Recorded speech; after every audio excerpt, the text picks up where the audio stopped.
Hello guys, in this video I want to do something a bit different. So, you probably don't know, one of my favourite hobbies is reading. Because I just love reading books, and today my mum got me the brand new David Walliams books called The World's Worst Children. So I think I'm going to read the first story in this video, and I might read the second one and the third one, then fourth. Yeah. So this is The World's Worst Teachers by David Walliams, illustrated by Tony Ross. Oh God. So the first chapter is called Mr. Pent's Balls. Once upon a times table, there was a math teacher named Mr. Pent. He certainly looked like a textbook math teacher, with his wire-rimmed glasses, brown suit and comb-over.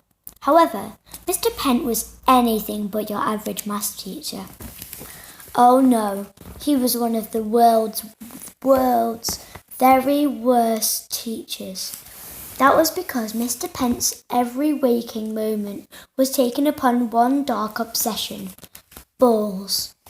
He had a deep loathing of them. But where did this strange fixation with with round objects come from? Our story begins when Mr. Pent was still a child. It is easy to forget that teachers were once children, but in most cases they were. Some babies you knew immediately were destined to be teachers, because they were born with teacherly scowl. They were born with a teacherly scowl of disapproval on their face. As soon as he was put in the cot, baby Pent was counting the beads above his head. Soon he was writing complex mathematical equations on the wall with his alphabetical spaghetti. It was when, as a toddler, he began giving his parents algebra homework, they knew for sure their little boy was destined to be a maths teacher. One day, when Master Pent was just 10 years old, he suffered a terrible accident. The boy was struck on the head by a ball, not just any ball, a demolition ball. As balls go, this has got to be one of the biggest and heaviest there is. After all, it's made of steel and sprung from a crane to destroy buildings. Bish, bash, bosh. Being a child whose fate it was to become a maths teacher would not surprise you to learn that Master Pent had no time for toys or games or anything that might be considered fun. No, this mathematics-loving child filled his days with times tables, prime numbers, fractions, quadratic equations, trigonometry, and, for most of us normal folk, the absolutely dreaded long division. In some countries, long division is actually a form of torture. No, not long division, anything but long division, I confess. One rainy afternoon, Master Pent was on his way home from his school maths club. Maths club was the world's most boring after-school club.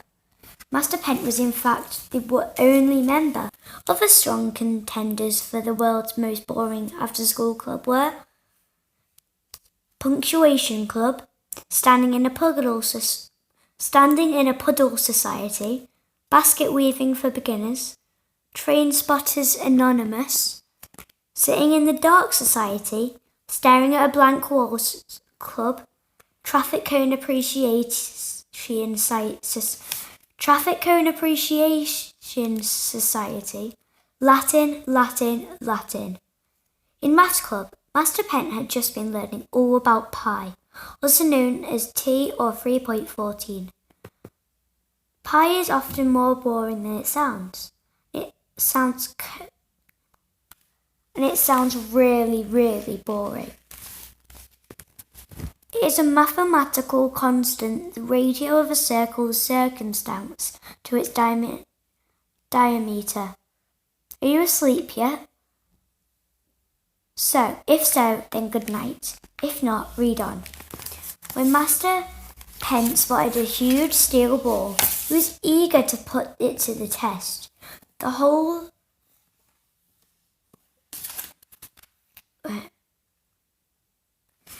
circumference diameter nonsense. As he fumbled in his pencil case for his ruler, he failed to see what this huge ball was. In fact, swinging straight towards him at speed. Whoosh! It was meant to destroy an old block of flats that was standing right next to him.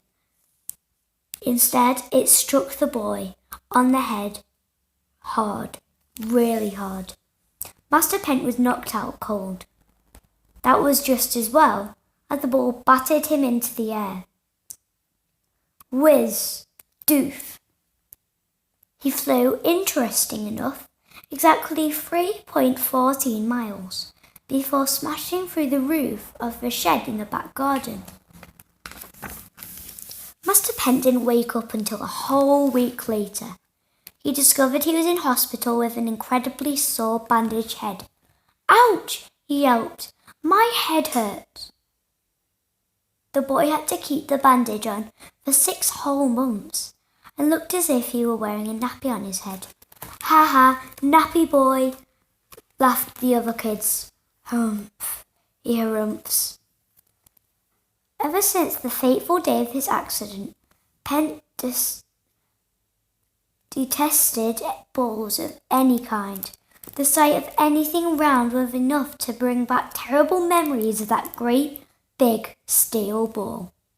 Clonk. So when he grew up and became a maths teacher, Mr. Pent was dismayed to find out that in St. Aub's school, where he taught, there were balls, and more balls, each one reminding him of the worst day of his life. Balls here, balls there, balls everywhere. In the playground, footballs, tennis balls, even ping-pong balls would bounce at him from every angle. Boing, boing, boing. On spotting one, his eyes would pop out of their sockets, his face would go a shade of purple, and his glasses would steam up and his comb over would stick up on end. Balls! Mr. Pent would shout as he foamed at the mouth.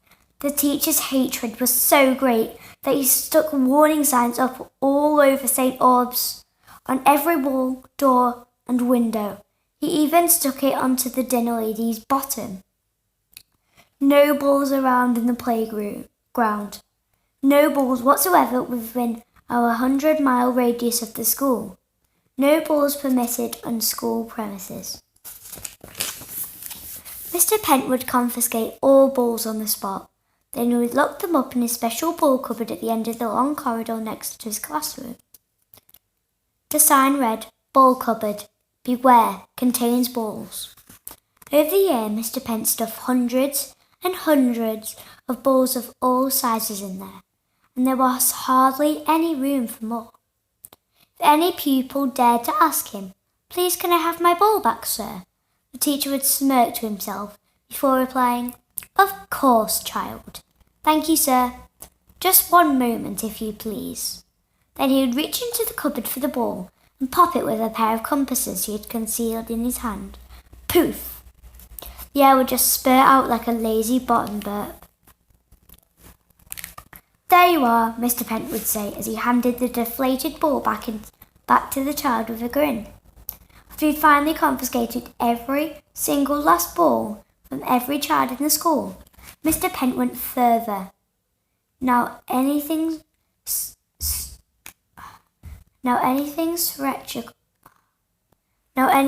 circular was on his hit list.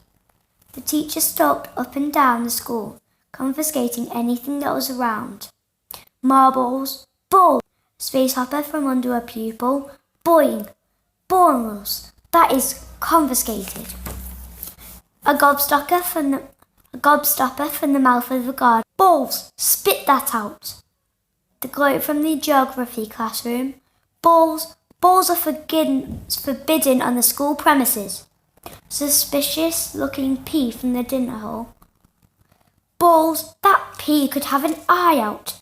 a string of pearls from round the neck of the headmistress, Mrs. Stade. Balls, headmistress, balls. You of all people should know better. Balls. It was a confiscation cavalcade. Pent was on a roll, which was odd for someone who hated anything that rolled. Things came to a head that the day a boy named Ronald, Things came to a head the day a boy named Ronald, who had happened to have a rather round head, faced the full force of Pent's fury. Balls! The circular shape of your head. Sorry, some of these words I just cannot read. I cannot pronounce them because I'm dumb. It is in contravention of school rules. But sir, protested Ronald, it's not my fault that my head is round. I was born this way.